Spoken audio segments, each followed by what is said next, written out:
सेवा में महामहिम राष्ट्रपति महोदया, भारत सरकार राष्ट्रपति भवन नई दिल्ली विषय कॉमर्शियल सिलेंडर की बढ़ाई के रेट वापस देने के संदर्भ में द्वारा जिलाधिकारी महोदय अलीगढ़ महोदय सादर अनुरोध है।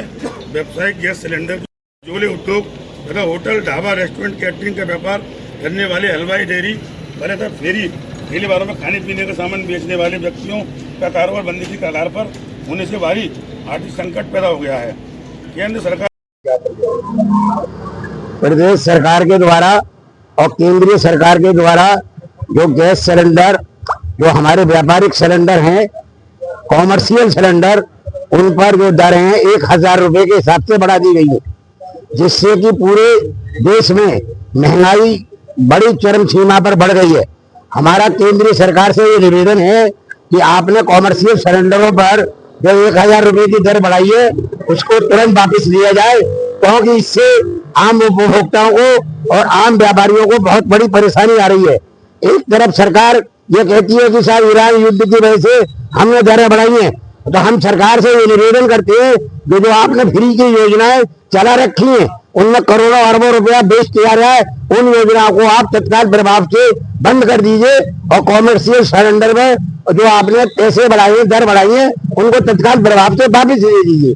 और में व्यापारी नेताओं को नजरबंद किया जाएगा, क्या करें, क्या मानते हैं? मुझे ऐसा लगता है कि व्यापारी नेताओं को नजरबंद करके सरकार जो है अपने पैरों पर खुद कुल्हाड़ी मार रही है, क्योंकि ये बात सब लोग जानते हैं कि प्रदेश में जब भी भारतीय जनता पार्टी की सरकार आती है तो व्यापारियों के महत्वपूर्ण कीमती वोट के देने के बाद ही सरकारें चुनी जाती हैं, क्योंकि बीजेपी के बाद और कोई विकल्प नहीं है। वो भाजपा की सरकार व्यापारियों की सरकार है।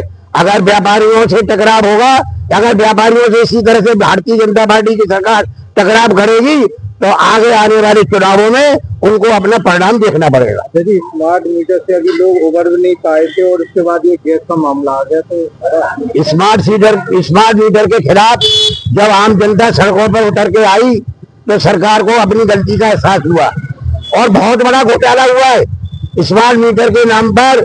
जो हमारे विद्युत मंत्री शर्मा जी है, उन्होंने बहुत बड़ा घोटाला किया है।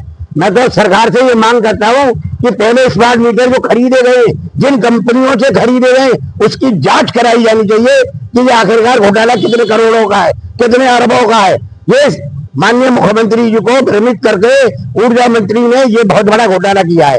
दूसरी बात, हमारा और आपका सबका सहयोग ऐसा रहा और उद्योग व्यापार प्रतिनिधि मंडल ने ही इस लड़ाई को बड़ी गंभीरता से लड़ा।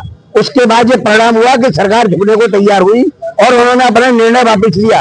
मगर मैं आपकी जानकारी में एक बात और बता दूं, अभी जो फास्ट मीटर चल रहे थे, जो मीटर तेज चल रहे थे, उनकी समस्या का अभी कोई निदान नहीं हुआ है। हम अगले महीने जब लोगों के पास बिल आ जाएंगे उसका आधार देखेंगे कि पहले कितने का बिल आता था और अब कितने का बिल आया है। अगर बिलों में काफी अंतर होगा तो हम आपको बता रहे हैं कि हम फिर दोबारा से इन मीटरों के खिलाफ अपना संघर्ष जारी रखेंगे।